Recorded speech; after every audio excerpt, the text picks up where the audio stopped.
Umarama ekelemu kelesi nike abịana ka nsi abịana mbụ Mazi uchenna Ijegalu na mmemme nke abụ anyị bụ ndị Igbo nke Procyon television na radio nke Kaduna.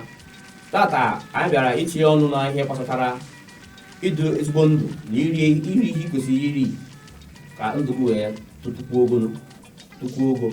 Ama na ihe siri ike na Nigeria tata, mana ọ gaghị egbochi gị ịchọ nnọọ ụmụ ihe dị obere ịtụ ọnụ ala aka ga-eru na-atinye n'ọnụ, maka na ndị Igbo sị ama nwe maka mgbagbu megị na hapụ ọgụ na mmadụ riri elu osisi taa ogosi nke ya pụtara na onye ọbụla dịgokwe na onye ọbụla ya ada.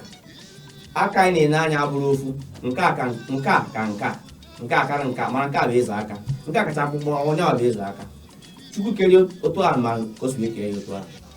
Ayọ na-ayọ anyị bụ ụmụ Igbo na Chukwu mepere ọnụ a ọdụka ụzọ ga na-atinye nri n'ime, ọ ga-emeriri nnọọ ka ihe onwe nnọọ ka ihe si banye anyị ọnụ, n'ihi na ndị Igbo kwana gịnị anyị bụ enyi. Mgbe na-ayọ onwe nnọọ ka isi wee nọrọ ịma nta iwe ọya bụ iriche irie ihe asị 500 ihe wuru 5000 gbuo onwe ifọ na nke a bụ imego ihe mana onwezi ime. Nke a bụzụ awọm na-eche na uru. Ụmụnne m na-ege m ntị, biko anyị ga-agba mbọ ịdị ọcha, iri ezigbo ihe, izu ezigbo ike, ịkpa nkata, ịchịdo ọchị bụ ezigbo ihe. Ịchị ọchị ga-eme nnọọ ị na-echefu umede ihe dị agha. Mmadụ na-atachi iri mgbe ọ bụla iwe na ọnụma, otu ahụ iru gị si atachi ka ihe dị n'ime arụ ga-atachi. Mana obi na-adị gị ụtọ mgbe ọbụla ị na-afụ na ihe dị na-arụ gị na-amụkwa amụ, ọ na-agara onwe. Mmiri anyị na-afụ bụkwa dị n'onwe ya, mana ọnwụ nọ na-agbapụta kwa mbọsị ịpụta atụpe mmiri kacha atụpe ya obere ya n'ọnụ. Ịṅụ mmiri dị mma, izu ike amaka, ịrahụ ezigbo ụra mgbe kwesịrị ịrahụ ụra amaka, iri ihe kwesịrị iri amaka.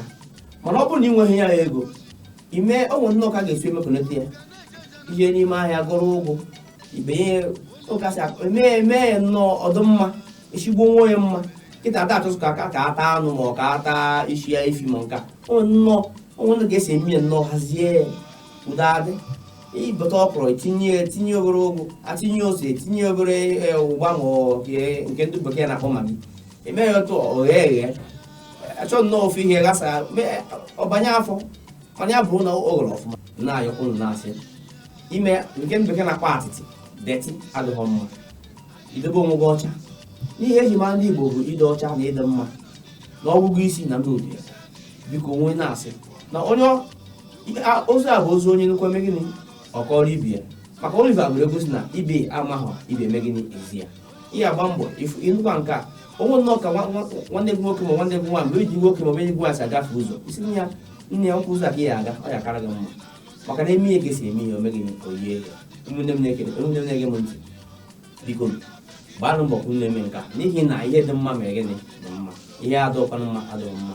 O nwere ihe ịma amahọ nwee nke mma ịmahọ, mana mụ na gara abụ chịkọta isi ọnụ anyụka a na-akpakọ ọ na-aga ọfụma. Ọ bụrụ ya ọ na-eme gịnị ọ na-aga ọfụma, maka na mamịrị bụ anyị kọọ ya ọnụ ọgbọ ụfụ. Marakwa na afọ mbụ Mazi Uche Ijegalu nke Procyon television na radio nke dị na Kaduna. Ichere ịnweta anyị n'igwe ntị ka anyị na-agba ịnweta anyị na 081-2280-7671 ma nwetakwa anyị na 08094646206. Ịkpọ ha n'anya na-agba kitikiti na-abịa ka anyị nwere ike ịkpakọ ihe. Onwe ihe ịchọ ị na-eme ịchọ ka ndị Igbo mara, ụwa niile mara, ime ka anyị mara, ụwa niile eme ya mara, ọ na-adaba. Nwanne ekele m unu. Procyon bụ Procyon. Ọ enweta anyị na www.procyonrtv. Ekele m unu kelesi unu ike, biko ka ọ dị ụbọchị ọzọ afọ ndị Igbo.